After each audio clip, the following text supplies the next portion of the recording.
Blog Talk Radio.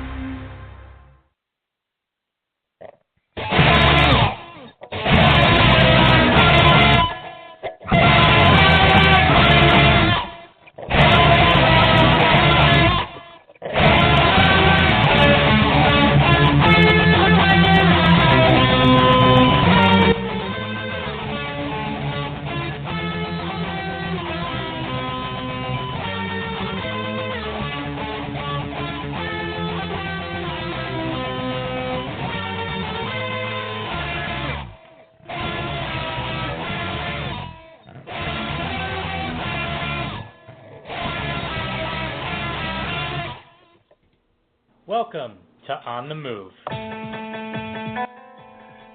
Hello, Patriots and Preppers. My name is Mack, Worley III, and this is On the Move. Today we're going to be discussing some of the many scandals in the Obama administration. We have a lot of information to get to, but today's primary focus is going to be on the Benghazi scandal, the Operation Fast and Furious, and the Edward Snowden NSA scandals. If you'd like to participate in the conversation, please give us a call at 619-924-0986. Again, that's 619-924-0986. Or you can email the show at onthemoveshow@gmail.com. Don't forget to check us out at onthemoveshow.com. You can also check us out at facebook.com/onthemoveshow, youtube.com/onthemoveshow, twitter.com/onthemoveshow. And also the store at cafepress.com/onthemoveshow. We have original merchandise on there ranging from clothes to drinkware to bumper stickers. Your purchases will help expand this broadcast and make it bigger and better. Thank you for your support. Today we're doing something different with the broadcast that we haven't done before. I'm trying it out on Skype. Usually I've done it through a call-in. And so if there are any technical difficulties, I apologize. I hope everything goes smoothly. But I'm not 100% familiar with this. And also, I've gone premium on Blog Talk Radio. So this allows us to get a 2-hour block. Before it was constricted down to a 30-minute block. So I don't know how this is going to go as far as the actual time. I don't know if I'm going to be able to make it to 2 hours or not. But if you'd like to contribute to the show, feel free to give us a call. That would definitely help. Again, that number is 619-924-0986. I can pretty much guarantee that I have enough material here to get us a half hour in, so we'll see how far this takes us. The first thing that I would like to do today is to follow up on a previous story about On the Move store that I've reported on here. I have had people contacting me telling me that I should look into suing the National Security Agency for violating my free speech. If you don't know the story, let me give you a quick background on what happened. I had a store on Zazzle.com, and basically one of the images on my store was a logo, or it's not even the logo of the NSA, it's the letters NSA with a circle around it and a line through it. Now, apparently the NSA is claiming that they have copyright authority over everything with the letters NSA in it. So they sent a cease and desist letter to Zazzle, and even though it's not actually legitimate, they can't actually sue you and win for using NSA, because I'm not fraudulently trying to use their logo or trying to come from a material, trying to come from a view that I'm impersonating them in some way. So basically, Zazzle caved, and I got a cease and desist letter from them. The NSA lawyers contacted Zazzle and told them to stop, and because of that, Zazzle removed my product off the store. Well, anyway, people have been contacting me telling me that I need to be looking into suing them for infringing on my free speech. First of all, as I covered in the previous story, there is somebody that is actually already involved in a lawsuit with them. And I understand having more lawsuits against them is more chances to win. It's also more chances to lose, just so you know. But if there wasn't already a lawsuit against them for this exact reason, I would definitely consider suing them. But because they're already in litigation, I'm a little bit hesitant. Primarily because I'm already going through the court system, fighting another injustice. And I'm not sure if I want to be involved in a second court case, let alone a first. Not to mention, I'm not doing this to make money from lawsuits, and I don't want to convey that I'm doing this for that reason. So, anyway, that was just my follow-up for that that topic. I'll go ahead and move on to the original topic here for today. We're covering the scandals of the Obama administration, and the first scandal I have here is the NSA spying scandal. This is the Edward Snowden NSA spying. So let me start this off here.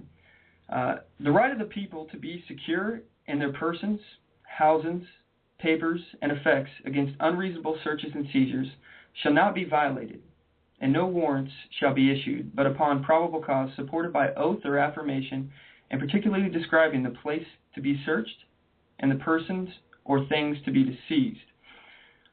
The American government has been spying on foreigners for a long time, but we were told that they do not spy on American citizens. We've long suspected that the government was in fact spying on American citizens, but until recently, anyone who spoke openly about this possibility was considered a conspiracy theorist and discredited. Surprisingly enough, the tinfoil hat community has been proved right, and with recent revelations that were released by Edward Snowden.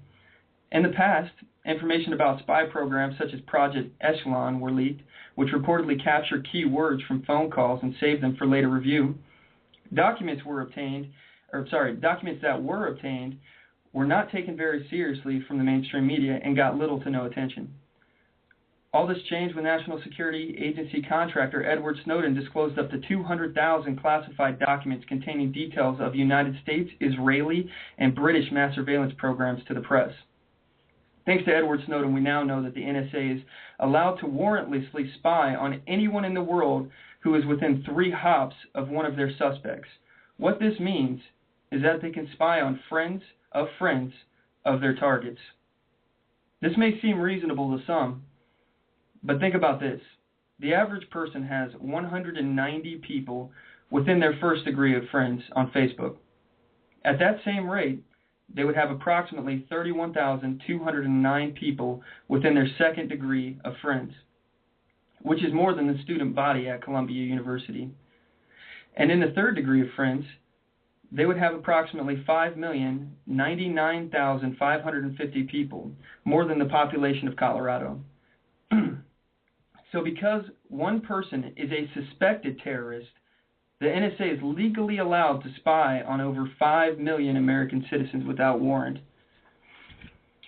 I value my privacy. I revere the Constitution, and I believe the Fourth Amendment was put there to prevent tyranny such as this. If you don't agree, are you saying to yourself, I have nothing to hide? Please allow me to challenge that school of thought. Think about how the NSA had no idea what Edward Snowden was about to do. He said in a recent interview that he'd been planning on releasing information for years. The NSA had no idea that a contractor who can access millions of Americans' private and personal information was about to go rogue and had been planning on doing so for years. And we actually expect them to safeguard our private information from criminals and internal threats?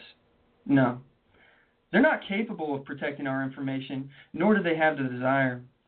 It isn't a stretch of the imagination to see how identity theft, blackmail, and other unscrupulous crimes could occur due to this incompetence, but that isn't the biggest issue. The NSA saves everything. All human communications are data mined and saved for later review. Nothing is ever deleted. Every web search, phone call, email, text message, instant message, Facebook post, tweet, website visited is saved and can be recalled. The information can be molded and shaped in order to make an innocent man look guilty. This is exactly why even the innocent are instructed by their lawyers to not talk to the press when they're going through trial, as it gives the prosecution more content to dissect in order to prove guilt. I believe the NSA and government spying is a major threat to our republic. In my opinion, this level of spying no longer ensures national security, but becomes a threat itself. We risk the intelligence community blackmailing our elected leaders based on information they've gleaned through warrantless spying. They can use secrets against our representatives in order to get them to vote a certain way or do anything else they can think of. Even the most squeaky clean of our leaders have a family member with a troubled past. All information, past and present, can be used to twist the arms of those we elect in office. Can you see how this could become a threat to our national security? Perhaps I'm just a conspiracy theorist, but I don't believe our founding fathers would have approved of these unconstitutional practices that our government keeps telling us is a necessary evil. So who is Edward Snowden? Edward Snowden, born 21 June 1983, was an American computer specialist and former employee of the Central Intelligence Agency. He is currently living in Russia under temporary asylum and is considered a fugitive by American authorities, who have charged him with espionage and theft of government property.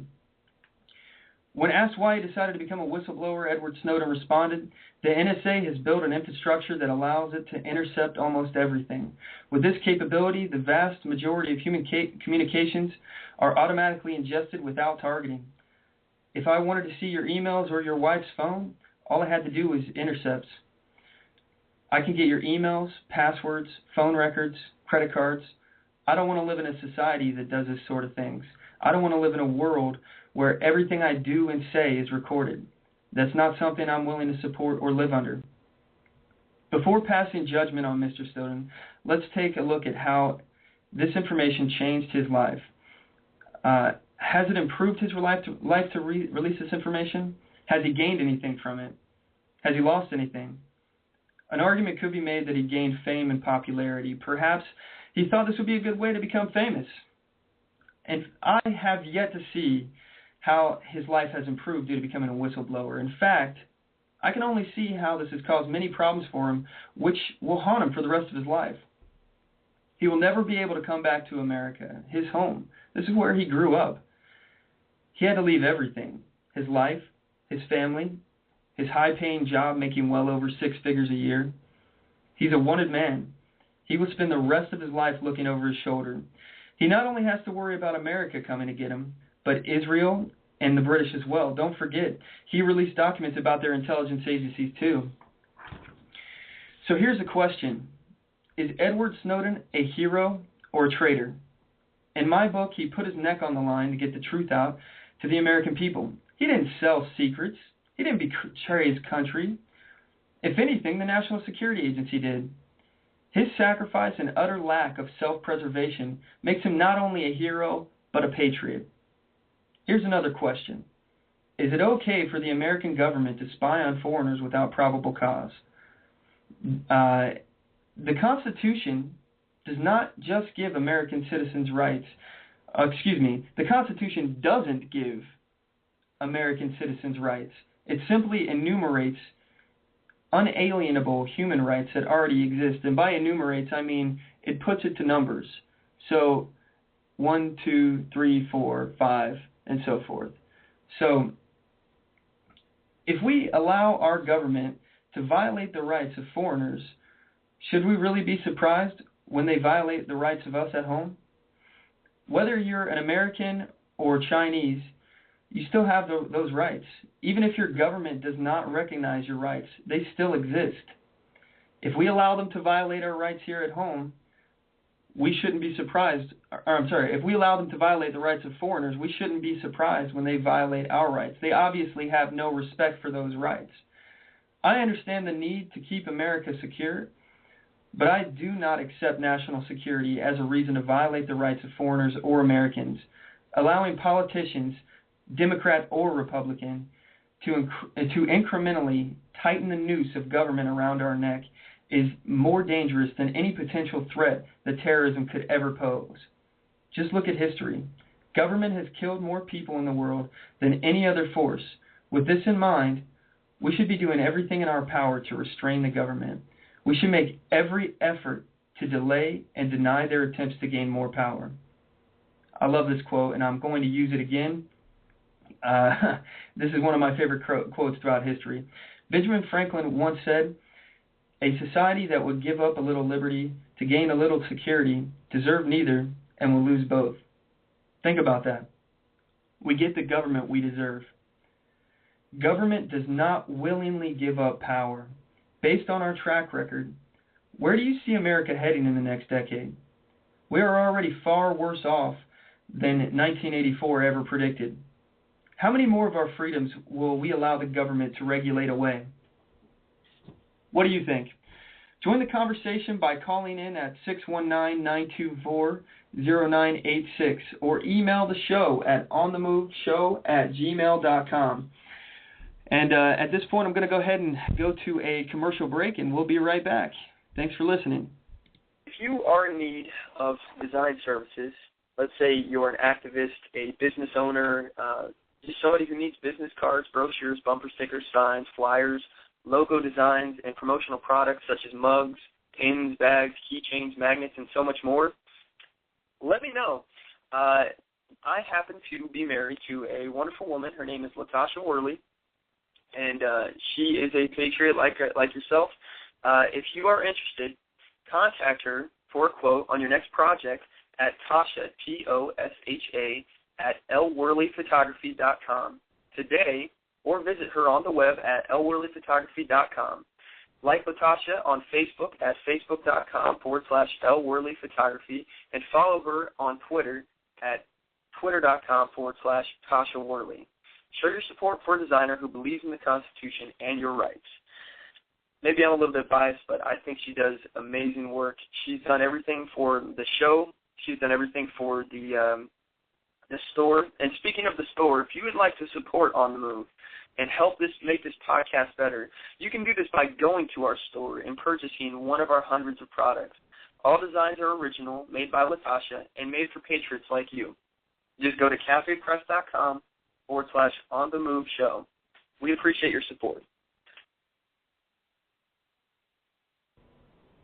All right, I'm back. Had to get a little water. Okay, so as far as the NSA situation, it's pretty clear that the government is growing, and they have no real intention of stopping. So this is something that I really appreciate that Edward Snowden brought to the forefront here.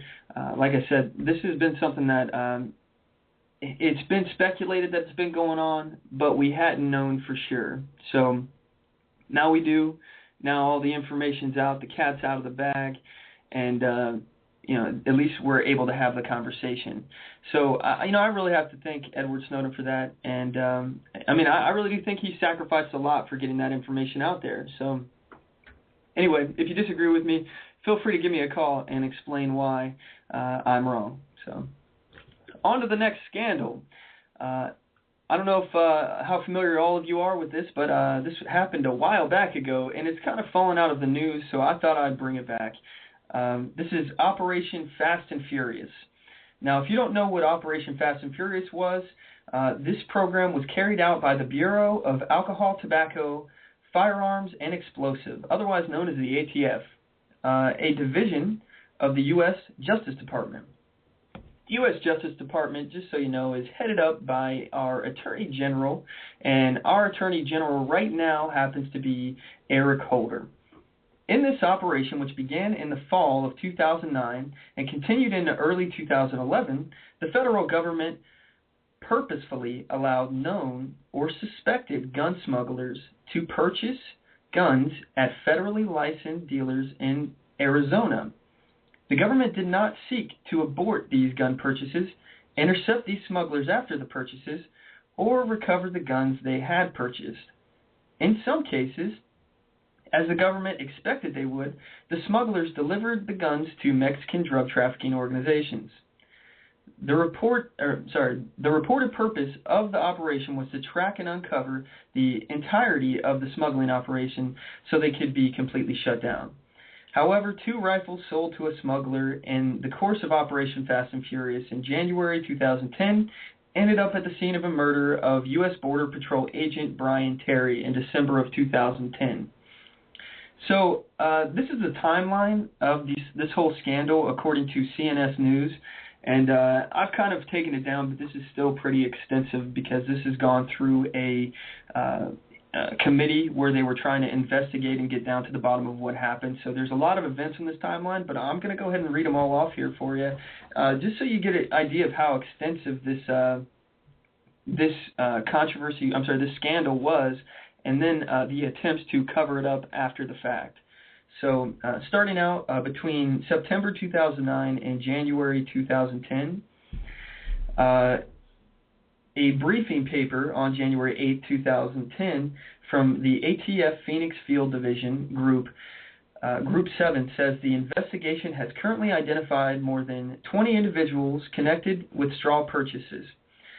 It further says, to date, this is 2009 to present, this group has purchased in excess of 650 firearms, mainly AK-47 variants, for which they have paid cash, totaling more than $350,000.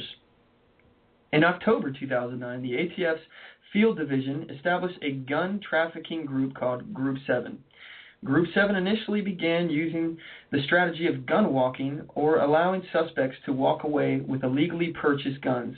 According to a report by House Oversight and Government Reform Committee and the staff of Senator Charles Grassley, ranking member of the Senate Judiciary Committee, the purpose was to wait and watch, in hope that law enforcement could identify other members of a trafficking network and build a large, complex conspiracy case. The report says, it goes on to say, Group 7 initially began using the new gun walking tactic in one of its investigations to further the department's strategy. The case was soon renamed Operation Fast and Furious. Now, all this fell into a umbrella operation called Project Gunrunner. So there's other things going on within Project Gunrunner, but this is a subsection off of that. November 25th, 2009, the ATF began conducting surveillance of Jamie Avila as early as the according congressional report. So basically in 2009, they had one of these suspects under investigation, and they had a general idea that this person was involved in straw purchasing these firearms and walking them across the border to Mexico to put in the hands of these drug cartel agents. Okay, Jamie Avila, on January 16, 2010, he purchased 3 7.62 rifles from Lone Wolf Trading Company near Glendale, Arizona, according to the report. He also bought guns illegally in April and June of 2010. January 26, 2010, Operation Fast and Furious received funding from the Justice Department's Organized Crime Drug Enforcement Task Force. The abbreviation on that is OCDETF. Anyway, December 14, 2010, U.S. Border Patrol agent Brian Terry, age 40, was murdered in Rico, Arizona by suspected operatives of a Mexican drug smuggling organization. Police arrested 4 suspects in the murder. December 15th, the very next day, an email exchange among ATF agents at 7:45 p.m. confirmed that two of the weapons that Jamie Avila had purchased in January 2010 as part of Operation Fast and Furious were found at Terry's murder scene. The names on the email were redacted, but it said, the 2 firearms recovered by the ATF this afternoon near Rico, Arizona, in conjunction with the shooting death of U.S. Border Patrol agent Terry, were identified as suspect guns in the Fast and Furious operation. That is an excerpt from the email itself. Okay, in December 2011 through January 2012, according to Acting Director Melson, I'm assuming of the ATF, he became aware of this startling possibility that the guns were being smuggled into Mexico with the awareness of the ATF only after the December murder of Border Patrol agent Brian Terry. Okay, so this is actually December 2010 to January 2011. So that's when he supposedly found out about this, and that it was related to the straw purchasers. So January 2008-2011, U.S. Representative Gabrielle Giffords is shot while meeting with constituents in Tucson, Arizona. ATF agents were initially worried she might have been shot by a gun sold through Operation Fast and Furious. This turned out not to be the case, however. Pete Friselli, a group supervisor with the ATF Field Division who had warned about potential dangers of the program, told congressional investigators that after Terry was murdered, many agents were on edge. And there was a sense, like every other time, even with the Giffords shooting, that there was a state of panic, like, oh God, let's hope it's not another weapon from that case. Well, they should be worried because they're out there flooding the border with these guns that should have never got there. You know, and honestly, this could be linked to another way that they can just say, hey, you know, we're having all this border problems and it's coming from American guns. Maybe we should ban guns. So, you know, in my opinion, this is a covert way of increasing gun violence. Anyway, on January 25th, 2011, Phoenix Special Agent in charge William Newell held a press conference announcing the indictment of 20 people as a result of Operation Fast and Furious. When asked if agents purposefully allowed weapons to enter into Mexico, Newell said, hell no. January 27, 2011, Senator Charles Grassley, Republican senator from Iowa, the ranking member of the Judiciary Committee, wrote a letter to the ATF acting director, Kenneth Melson, that said, members of the Judiciary Committee have received numerous allegations that the ATF sanctioned the sale of hundreds of assault weapons to straw purchasers who then allegedly transported these weapons throughout the southwestern border area and into Mexico. According to these allegations, one of these individuals purchased 3 assault rifles with cash in Glendale, Arizona on January 16, 2010. 2 of the weapons were then allegedly used in a firefight on December 14, 2010 against Customs and Border Protection agents, killing CBP agent Brian Terry. January 31, 2011, Grassley wrote a second letter to Melson that says whistleblowers were being targeted in the agency. This is exactly the wrong sort of reaction for the ATF. Rather than focusing on retaliating against whistleblowers, the ATF's sole focus should be on finding and disclosing the truth as soon as possible. The Grassley letter continued, as many of you may be aware, obstructing a congressional investigation is a crime. Additionally, denying or interfering with employees' rights to furnish information to Congress is also against the law. Federal officials who deny or interfere with employees' rights to furnish information to Congress are not entitled to have their salaries paid by taxpayers' dollars. Finally, ATF personnel have constitutional rights to express concerns to Congress under the First Amendment. February 4, 2011. Assistant Attorney General Ronald Wyke wrote Grassley denying that the Justice Department's knowingly sanctioned the sales of guns to people they believe were going to deliver them to Mexican drug cartels. At the outset, the allegation described in your January 27th letter that the ATF sanctioned or otherwise knowingly allowed the sale of assault weapons to a straw purchaser who then transported them to Mexico is false, Wyke wrote. ATF makes every effort to interdict weapons that have been purchased illegally and prevent their transportation to Mexico. February 15, 2011. Immigration and Customs official agent Jamie Zapata is murdered in Mexico. The Associated Press later reported on February 28th, based on an unnamed source, that the weapon used to kill Zapata was shipped through Laredo with the possible knowledge of the ATF. The story continued that the feds were already investigating the suspects when the gun was sent to Mexico. The matter was separate from Operation Fast and Furious, but was under the same umbrella as part of the larger Project Gunrunner. On February 23rd, CBS Evening News airs its first piece on Operation Fast and Furious that includes interviews with ATF whistleblowers who say they warned supervisors of potential problems. March 10, 2011, at a hearing of the Senate Appropriations Subcommittee on Commerce, Justice, Science, and Related Agencies, Senator Kay Bailey Hutchinson, a Republican senator out of Texas, asked Attorney General Eric Holder about this matter. Holder responded, "I've also made clear to people in the department that letting guns walk, sorry, I'm turning the page here, is not something that is acceptable. Guns are different than drugs or cases where we're trying to follow where the money goes. We cannot have a situation where guns are allowed to walk, and I've made that clear to the United States attorneys as well as the agents in charge of the various ATF offices.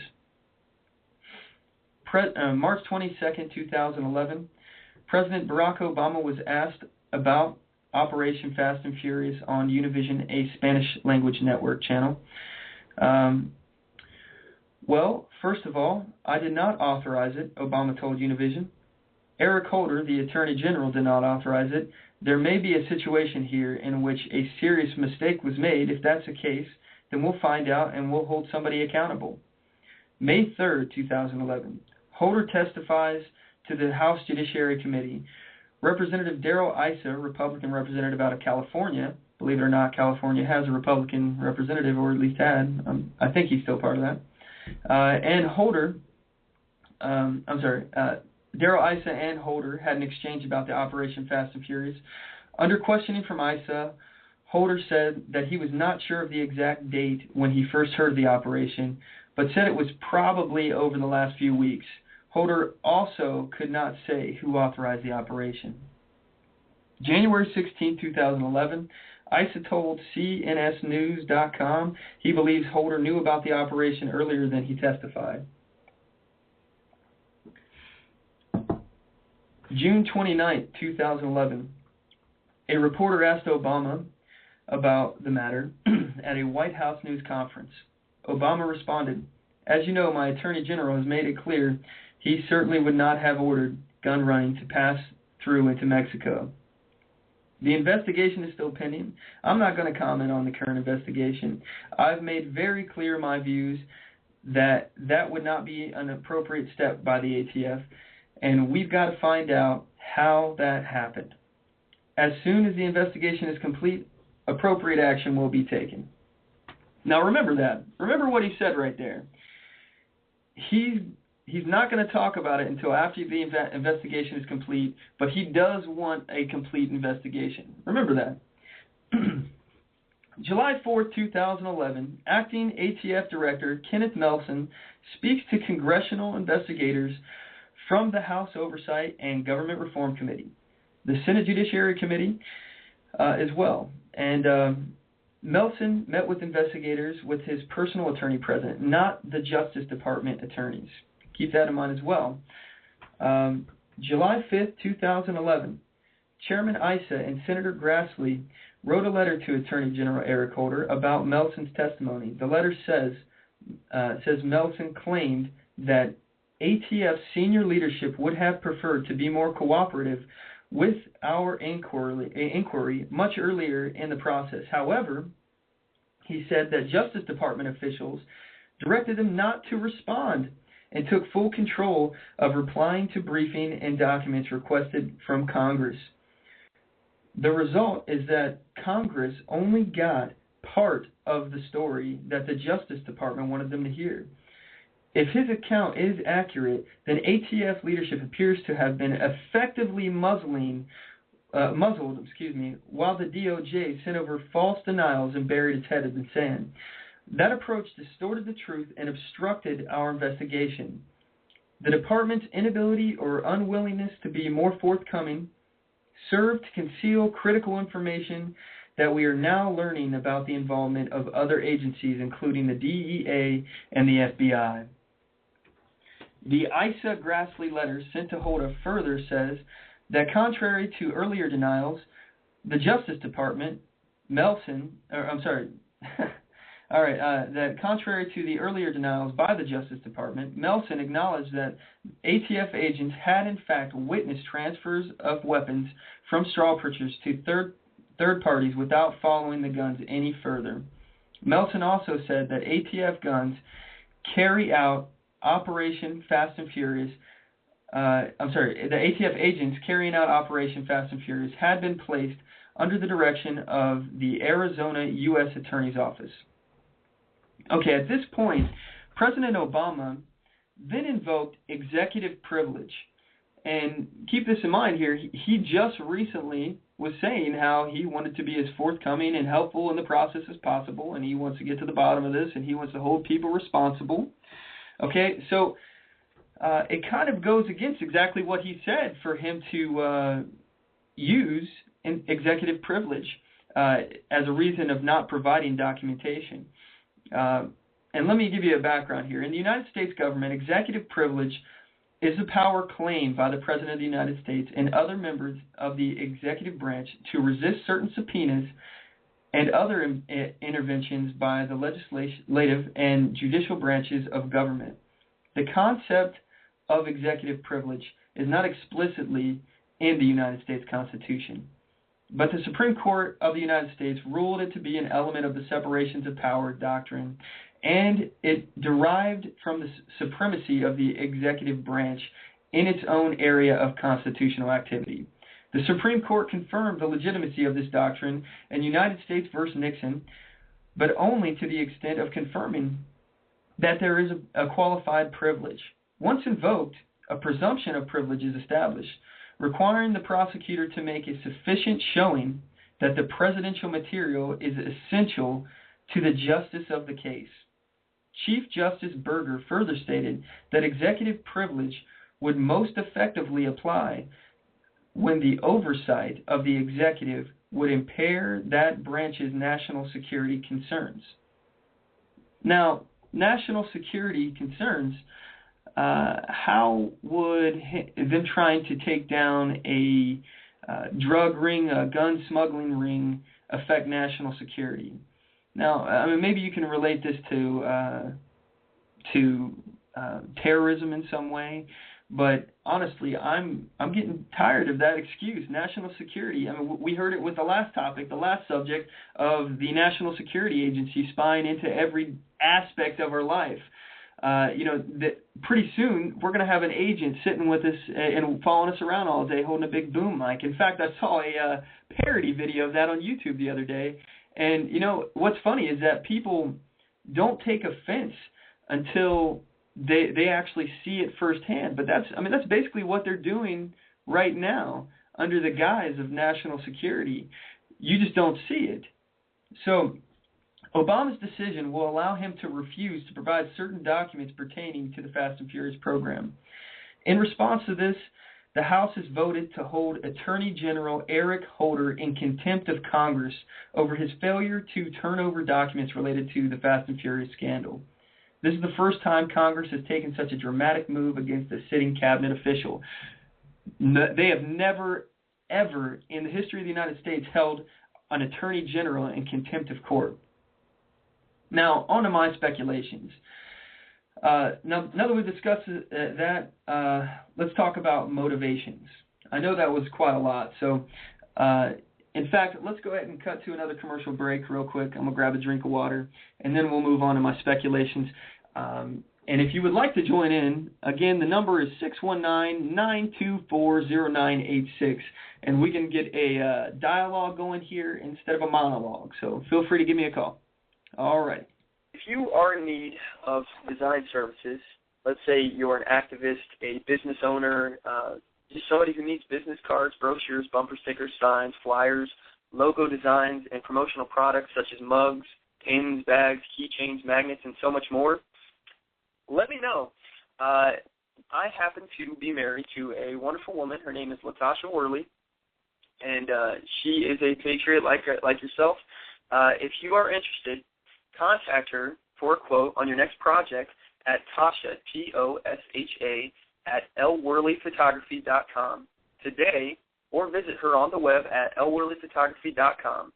Like Latasha on Facebook at facebook.com/lworleyphotography, and follow her on Twitter at twitter.com/Tasha Worley. Show your support for a designer who believes in the Constitution and your rights. Maybe I'm a little bit biased, but I think she does amazing work. She's done everything for the show. She's done everything for the store. And speaking of the store, if you would like to support On the Move and help make this podcast better, you can do this by going to our store and purchasing one of our hundreds of products. All designs are original, made by Latasha, and made for patriots like you. Just go to cafepress.com/on-the-move-show. We appreciate your support. All right, everybody, I'm back. And let's see here. I have a caller calling in here. And just so you know, I have no idea how how to identify who you are. So I'm just going to read off the last 2 digits of the phone number here, and that will let you know who you are. So caller with the last 2 digits of the phone number, 98. You are live on the air. How you doing? Hi, doing good. Are we on? Yeah, you're on. Who is this? This is Pete. Hey, Pete. How you doing? Good, good. So, what do you want to talk about? I'm listening to your show, and just say you're doing a good job. Oh, thank you. I appreciate that. Do you have anything on your mind in regards to what we've been talking about? Yeah, this whole Obama thing. He is such a liar. I don't know why somebody hasn't impeached his butt yet. Well, all it takes is for us to start through Congress the articles of impeachment. So, at some point, it's going to get to a point where, people will eventually wake up. We still have 3 years left, and there's a lot of opportunity for a lot of these scandals to come out and the truth to actually come out about what's going on. So, I appreciate the call. Thank you. All right, thanks. All righty. Bye-bye. Goodbye. All right, so that was cool. First caller. All right, so moving on to the speculations of what was actually the purpose of the Obama administration actually doing Operation Fast and Furious, Project Gunrunner. Obviously, we have the official story. They're trying to take down the gun smuggling operation, but they knew for several years that basically the major players of this smuggling operation, of this ring. So they had already had 20 people, and that number really didn't change. They could have made a move at that point, but they didn't. And, honestly, we all know that Obama's anti-gun. We know that he's been looking for a reason to ban assault weapons. Even though rifles kill less people every year than knives, clubs, and fists. So, they're looking for reasons to demonize firearms, and they're trying to come up with things. And if they can't find something that's already out there, in my opinion, they're fabricating reasons. If Obama could prove that American weapons were making their way into Mexican drug lords' hands, and that those guns were partly responsible for the country's problems, the country of Mexico, he could possibly have a reason to ban guns and, possibly get some support for that. So I believe that Obama and his administration definitely knew about Operation Fast and Furious. I believe that Obama's invocation of executive privilege shows that he has something to hide.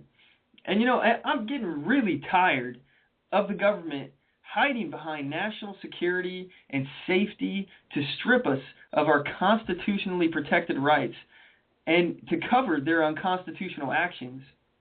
We have things like NSA spying, like we just talked about, that is a total violation of our Fourth Amendment rights, which protects us against unlawful search and seizure. Now they don't need a search warrant to get into every aspect of your life. At what point did we end up down that road? We also have, we moved in a really scary direction in recent years with allowing things like checkpoints. They may seem innocuous at first. What harm does it actually do for you to drive up to a little station here and then ask you if you're a U.S. citizen? Oh, yeah, I'm a U.S. citizen. And then you're down the road. When you think about it, though, you have the right, first of all, to travel, unmolested without the law enforcement coming by to check your papers. So, Nazi Germany had checkpoints, and the Jews were required to carry papers on them. So, I am not a fan of checkpoints, first and foremost. But even more so, even worse, we have in New York City, and you guys probably have heard about this, the Terry stop.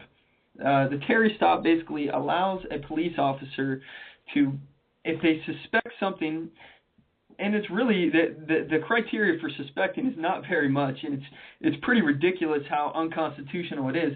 They can stop you and search you by doing a pat down of your outer layers. They're not allowed to dig into your pockets, but they can pat you down and see what you have within your outer layers. They can't go rifling through your that kind of stuff. So, but it's being talked about and discussed as what has saved New York from crime.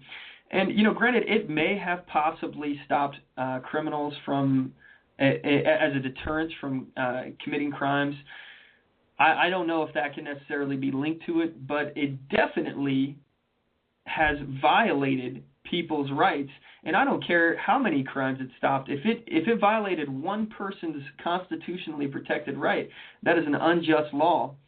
Thomas Jefferson once said that it's not only your right, but it's your duty to violate unjust laws. So keep that in mind.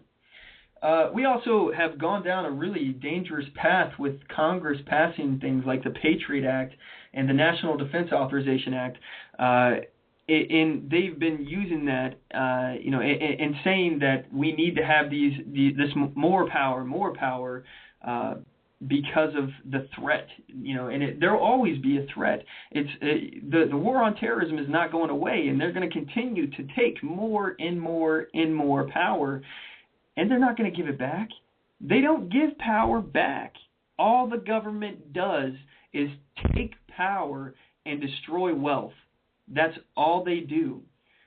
The way to have a society that's prosperous is to have a society that the government stays out of the way. I'm a big quote guy, and I love history. Thomas Jefferson once said that the government which governs best governs least. So just keep that in mind. And you know what? The most dangerous legislation that I've actually seen recently is H.R. 347, which makes it illegal to protest when Secret Service are present. This is really scary, and it actually makes free speech a felony. It restricts your right to protest, your right to assemble, and your right to petition the government for redress of grievances. Specifically, in the Constitution, it says Congress shall make no law abridging the freedom of speech, yet this is a law that's abridging the freedom of speech. Honestly, anyone who voted yes on this, they've committed an unconstitutional, impeachable act, and they need to be held accountable. I understand the need to keep our government officials safe, but totally insulating them from criticism is a completely different thing. Our government officials are public servants, and they work for us, not the other way around. So moving back to Operation Fast and Furious, I believe Operation Fast and Furious is an impeachable offense committed by President Barack Hussein Obama and Attorney General Eric Holder. They either had knowledge of this operation or should have. Either way, they should be held responsible. Who knows if we'll ever get to the bottom of what happened in Operation Fast and Furious? Only time will tell. What do you think? Should Obama and Holder be impeached? Join the conversation by calling in at 619-924-0986. Again, 619-924-0986. Or email the show at onthemoveshow@gmail.com. And now we're going to go to another commercial break. If you are in need of design services, let's say you're an activist, a business owner, just somebody who needs business cards, brochures, bumper stickers, signs, flyers, logo designs, and promotional products such as mugs, pins, bags, keychains, magnets, and so much more, let me know. I happen to be married to a wonderful woman. Her name is Latasha Worley, and she is a patriot like yourself. If you are interested, contact her for a quote on your next project at Tasha, Tosha, at lworleyphotography.com. Today, or visit her on the web at lworleyphotography.com. Like Latasha on Facebook at facebook.com/lworleyphotography, and follow her on Twitter at twitter.com/Tasha Worley. Show your support for a designer who believes in the Constitution and your rights. Maybe I'm a little bit biased, but I think she does amazing work. She's done everything for the show. She's done everything for the store. And speaking of the store, if you would like to support On the Move and help make this podcast better, you can do this by going to our store and purchasing one of our hundreds of products. All designs are original, made by Latasha, and made for patriots like you. Just go to cafepress.com/on-the-move-show. We appreciate your support. All right, we're back. So I appreciate everybody listening, and we're going to go ahead and move on to the next topic here. This is the third and not the final scandal of the Barack Obama administration, but it's the final one that we're going to cover today. I know some of this can at some points be kind of dry, but I appreciate you guys sticking with me and trying to get the full story on what's going on. These are not phony scandals, as Obama would like you to think. And, even actually touching more on the NSA scandal before we move into Benghazi, they have recently been busted for spying on leaders of foreign countries. So, and this has been coming out in the news. I encourage each of you to research that and find out exactly what's going on, because these are not phony scandals. This is stuff that we're actually doing and getting away with it. So just keep it in mind. And just like, all these other scandals that are going on, they only have as much attention as we give them. So it's up to each and every one of you to spread the word. I know so many people that are patriots and they love their country, and they kind of have the same thought process that I do, that that this stuff isn't right. But a lot of them don't know what's going on, and it's not their fault. The media is not covering it, which is exactly why I'm doing this broadcast. This is exactly why I'm here doing this, and I encourage each of you to stand up and do your own. If you can't do that, then get out and hold up a sign on an overpass or anything. I mean, anything you do, any action you do, is positive action. If you inspire another person to get out there and get on the move, which is why I named the show On the Move, then you're doing good. And again, I've said it before, even if you disagree with me, I will never try to shut down your speech. The answer to speech that we don't like is not censorship. The answer to speech we don't like is more speech, debate, argument, trying to reason out what's going on and try to come up with the best solution. Censorship is never a good thing, and the NSA should really learn that. So, moving on to Benghazi. If you do not know what happened in Benghazi on, November 1st, 2011, our embassy in Benghazi, Libya, was attacked. So we're going to go ahead and talk about the timeline on that, the events of what happened, and then I'll go into my speculations. And if you'd like to make a call and talk to us about that, feel free to call in, 619-924-0986, 619-924-0986. Okay, the timeline according to Fox News, the attack on our embassy in Benghazi began 1 November 2011 at 9:40 p.m. Libyan time, according to the CIA timeline. The DoD timeline does not match up, however. It states that the incident starts at the facility in Benghazi at 9:42 p.m. local time. There's a 2-minute discrepancy in that. 17 minutes after the start of the attack, an unmanned, unarmed drone was redirected to Benghazi. A CIA team left for the consulate at 10:04 p.m., which is 24 minutes after the attack began. The CIA team left from an annex, which was a few miles down the road in Libya.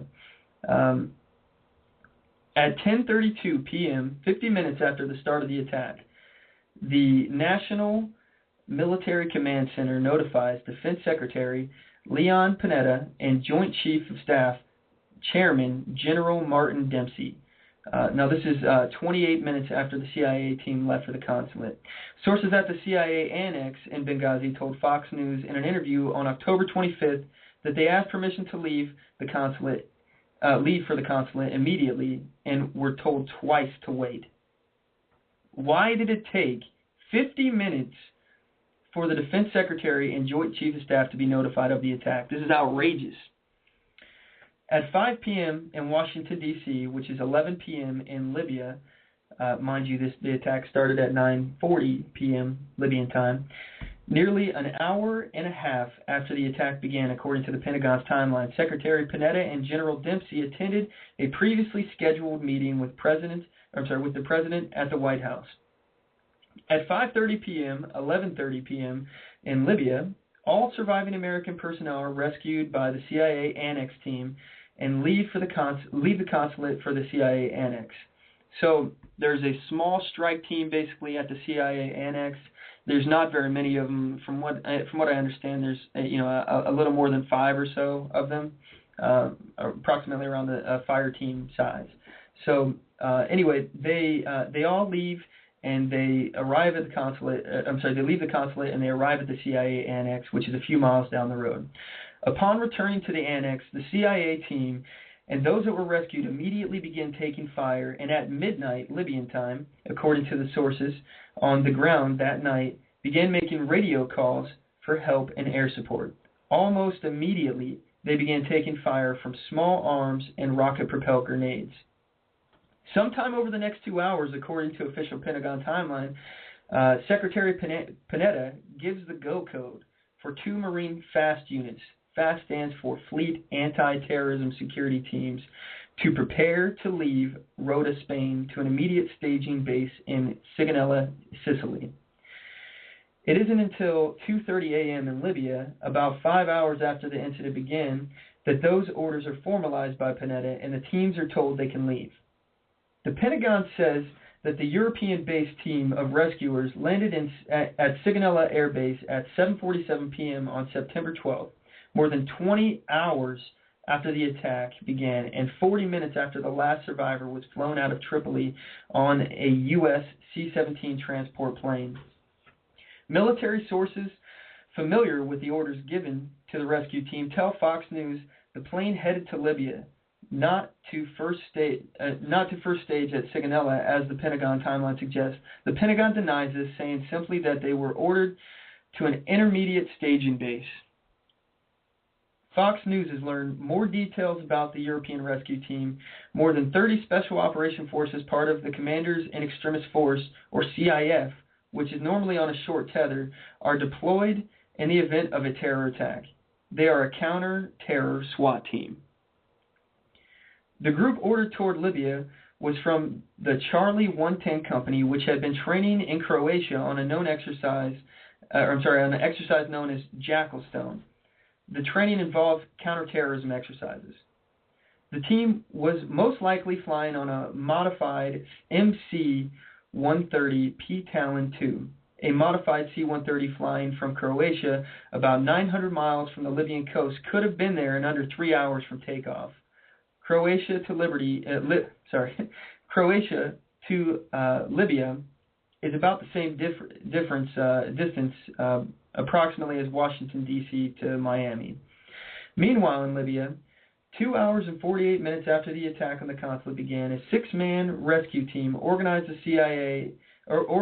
the CIA in Tripoli that included 2 Tier 1 Army Special Operators already in Tripoli on another assignment leave the capital to help. They do not have a plane, and they end up chartering one that is too small to rescue the entire group in Benghazi and are required to make a round trip. They do not depart Benghazi with the last survivors and Ambassador Chris Stevens' body until 10 a.m. the next day. The CIA says that the Tripoli rescue team landed in Benghazi at 1:15 a.m. on September 12th. The Pentagon says it landed at 1:30 a.m. This is another official discrepancy. More than 4 hours later, just before 5:26 a.m., September 12th, former SEAL Glenn Daugherty, who arrived from Tripoli with the rescue team, and former SEAL Tyrone Woods are killed on the CIA annex roof by mortar. Security personnel at Blue Mountain Group received a photograph of the ambassador's body in a morgue at 7:15 a.m. At that point, Stevens' body had not been recovered from the hospital where Ansar al-Sharia, the presumed attackers, had surrounded it. By 8:30 a.m., September 12th, all killed in action are accounted for, including the ambassador. So that's the official timeline. And you may be asking, so why is this a scandal? Well, let me explain that for you here. Our people in Benghazi were left on their own during this attack, and the Pentagon did practically nothing to assist them. We had prior knowledge of this attack, actually. Al-Qaeda had already previously stated that they were going to attack the embassy in Benghazi using a common tactic that they've actually used in the past. They said that they would attack the Red Cross, the British, and the Americans in Benghazi. They had already made good on 2 of the 3 targets in that promise, attacking both the Red Cross and the British. Moreover, after the attack, the White House released statements saying that the cause of the attack was due to an anti-Islam YouTube video released, which they claim angered the attackers. The White House tried to claim that the attack was spontaneous and not an act of terrorism, and it just conveniently fell on the 10-year anniversary of 9/11. The attackers had knowledge of the compound and knew things that a spontaneous mob should not know, like where the safe room was. They also made several direct mortar hits in a row on the CIA annex rooftops, which killed 2 Navy SEALs, something that could have only been done through training and prior knowledge. The purpose of the CIA annex in Libya is unknown, but it's speculated that they were giving arms to Syrian rebels. This would be a scandal in and of itself, but because the United States was not supposed to be involved with Syria in the civil war and help for the rebels had not been approved by Congress, the CIA had been polygraphing everyone who had knowledge of what happened in Libya with these Benghazi attacks in order to seal up leaks to Congress and the media. There is an enormous amount of pressure on anyone who knows what happened and what was going on prior to the attack. Now, my speculation, this again is one of those situations where I do not believe that Obama did not have some form of knowledge about what happened in Libya, and also that honestly, I believe that they were giving guns to these Syrian rebels as a means to undermine the Syrian government, which is headed up by Bashar al-Assad. And you may have remembered Syria being in the news recently. Okay, so I believe that the CIA had been giving surface-to-air missiles to Syrian rebels in order to destabilize the region. This leads to the recent issue we had with Syria. President Obama stated that Syria would cross his red line if they used chemical weapons. We all remember when this was in the news. It was all over the news. We thought we were going to go to war. We thought we were about to get involved into another Middle Eastern country. And, thank goodness, everybody woke up, at least for that moment, and opposed that unconstitutional act, that usurping of power that he was trying to do. And, honestly, it's unclear today whether or not Bashar al-Assad used chemical weapons or if it was the Syrian rebels. But it's now reported that chemical weapons had, in fact, been used. Why would Assad knowingly cross Obama's red line? He was already winning. Why would he risk American involvement using chemical weapons? Who stands to gain the most from chemical weapons being used in Syria? The rebels get American help against Assad. America would have a way to openly and directly be involved with Syria, as opposed to this covert means that they've been doing through the operation, through Benghazi, if that is in fact what they were doing. Now, as far as Assad would face more opposition in the civil war in Syria, so why would he choose to use chemical weapons? Let me be clear, first of all, Bashar al-Assad is not a good guy, but neither are the rebels. These are both people that we would kill ourselves if we had a chance. They're both fighting. It's terrorist versus terrorist. You know, it doesn't make sense to get involved in this fight, and honestly, we need to stay out of it. Let them kill each other. There's no side in the civil war that we should be helping. This is not our fight, and we should be staying out of it. Why do we care about a few thousand Syrians getting killed by chemical weapons when we did not care that over 100,000 people in Syria died from bullets and bombs? What do we now just care about how people are getting killed? No. This is just an excuse to get involved in direct conflict.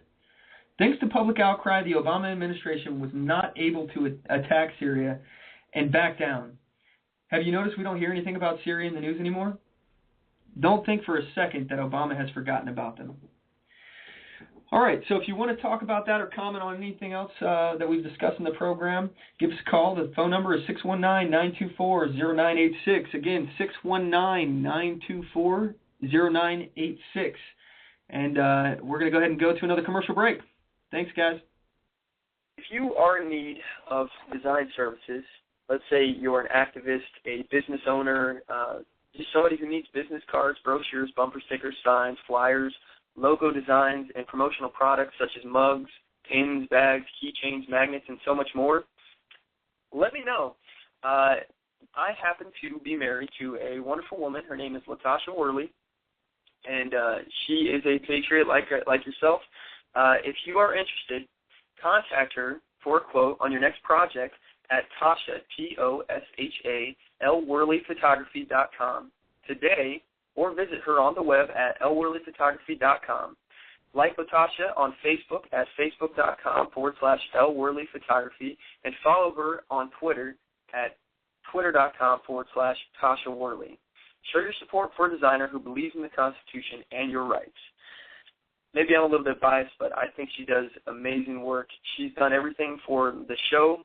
She's done everything for the store. And speaking of the store, if you would like to support On the Move and help make this podcast better, you can do this by going to our store and purchasing one of our hundreds of products. All designs are original, made by Latasha, and made for patriots like you. Just go to cafepress.com/On the Move show. We appreciate your support. All right, we're back. All right, well, that's what I got to cover here. So unless I get any phone calls in the next few seconds here, we're going to go ahead and terminate the rest of the broadcast. I appreciate everyone tuning in, and I really want to thank everyone. This has been a goal of mine of getting this podcast off the ground, and really, getting involved in trying to spread the message of liberty and individual freedom. And I really appreciate everyone that has been helping me through this whole process and been so supportive. So if you want, make sure you spread the message about this podcast and share it with your friends and family. It'll only help make the podcast bigger and better. If you want to support the program, as you just heard in all the commercials you've heard here, please visit our store, cafepress.com/On the Move show.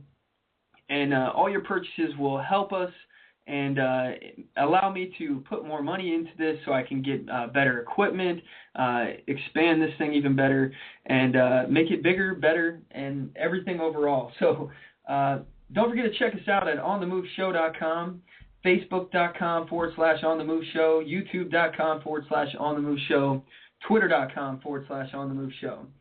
And again, I really appreciate everyone. So as always, know your rights, assert your rights, get on the move.